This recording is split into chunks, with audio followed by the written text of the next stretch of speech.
পবিত্ৰ ভাদ মাহলৈ এটা দিন বাকী। পূৰ্বৰ ধাৰা অক্ষুণ্ণ ৰাখি পূব যোৰহাটৰ ২৭স্থিত দক্ষিণপাট নতুন সত্ৰত ভকত বৈষ্ণৱক আদৰিবলৈ সাজু।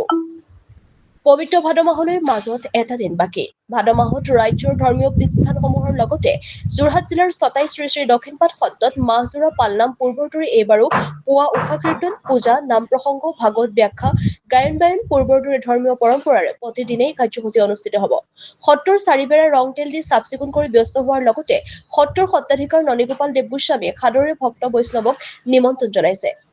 উল্লেখযোগ্য যে অসমৰ বিভিন্ন প্ৰান্তৰ ভক্ত তথা বৈষ্ণৱসকলে আহি ভাদ মাহতে সেৱা লয়হি এই শ্ৰী শ্ৰী দক্ষিণপাট নতুন সত্ৰত। এইবাৰ উজনিৰ বান বিভীষিকাত মৃত্যু হোৱা প্ৰতিজন লোকৰ চিৰশান্তি কামনা কৰি ৰাজ্যখনৰ মংগল কামনাৰ্থে উপস্থিতি কামনা কৰিছে। টিয়কৰ পৰা গৌৰীশংকৰ ভঁৰালীৰ ৰিপৰ্ট AIN লাইভ। কথা স্বীকাৰ কৰিবই লাগিব যে এটা মহান শক্তিয়ে গোটেই বস্তুটো পৰিচালিত কৰি আছে। মহান শক্তিটোৰ অভাৱত এটা গছ পাতো নলৰে। তেনেস্থলত মহাপুৰুষ মাধৱদেৱৰ দ্বাৰা প্ৰতিষ্ঠিত ঢেকীয়াখোৱা নামঘৰ, মইনাপৰীয়া নামঘৰ এই দুটা অতীজৰ পৰা থকাৰ পিছতেই দক্ষিণপাট সত্ৰও ইয়াত প্ৰতিষ্ঠা হ'ল। তাৰপিছতে আউনীআটী সত্ৰও প্ৰতিষ্ঠিত হ'ল।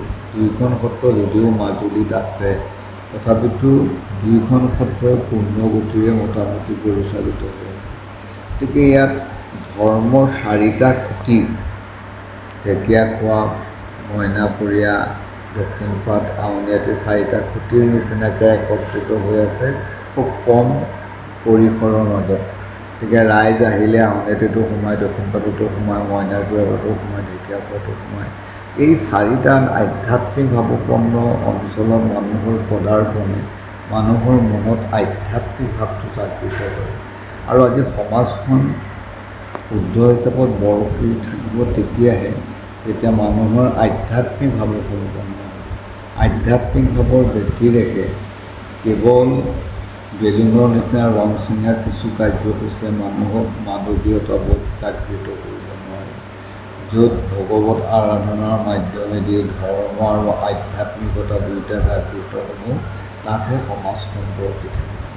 আজি প্ৰাকৃতিক বিপ্লৱ হয় যেতিয়া এখন সমাজত ব্যতিক্ৰমী কাৰ্যসূচী বিশেষকৈ গা কৰি উঠে, তেতিয়াই প্ৰাকৃতিক দুৰ্যোগ হয়।